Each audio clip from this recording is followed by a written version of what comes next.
అటవీతో పాటు టూరిజం అభివృద్ధికి చర్యలు తీసుకుంటామని అడిషనల్ పీసీసీఎఫ్ఓ రత్నాకర్ అన్నారు. శనివారం ఆదిలాబాద్ జిల్లా అటవీ ప్రాంతాలను పరిశీలించేందుకు వచ్చిన ఆయన అటవీ శాఖ గెస్ట్ హౌస్లో ఏర్పాటు చేసిన మీడియా సమావేశంలో డిఎఫ్ఓ ప్రశాంత్ బాజీరావుతో కలిసి మాట్లాడారు. కవ్వాల్ టైగర్ ఫారెస్ట్ పరిధిలో టైగర్ కారిడార్ ఏర్పాటుకు పలు గ్రామాలు గుర్తించినట్లు తెలిపారు.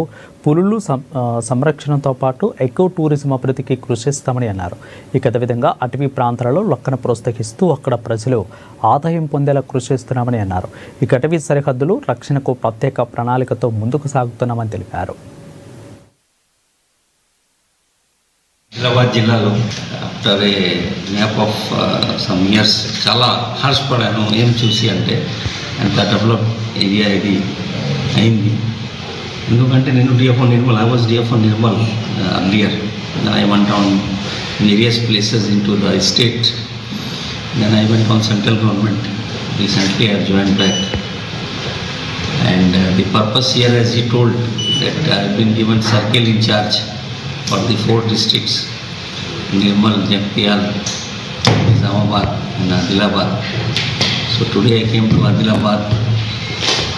My purpose is to interact with you and just because you are the repository of knowledge. యాక్చువల్గా చెప్పాలంటే ఎందుకంటే మీకు నెట్వర్క్ ఉంటుంది, రకరకాల మీరు ఇదే ప్రొఫెషన్లో ఉన్నారు కాబట్టి మీరు కొన్ని విషయాలు చెప్తారు.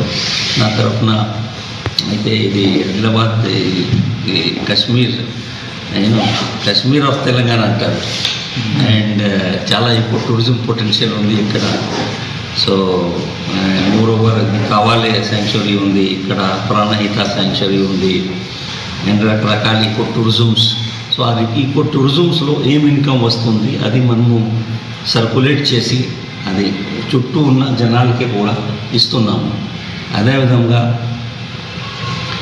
ఇక్కడ మనము టైగర్ మూమెంట్ కూడా ఈ ఫారెస్ట్ హైవీ ఫారెస్ట్ ఇది. So tiger movement is there and we have proposed for a tiger corridor so that a proper balance between human and development, at the same time environmental protection can happen. We have also a unique thing in the whole Telangana. Ikkada emante manamu lakh based livelihoods istunnam. Which one, sir? Lakh based livelihoods. Lakh. రానున్న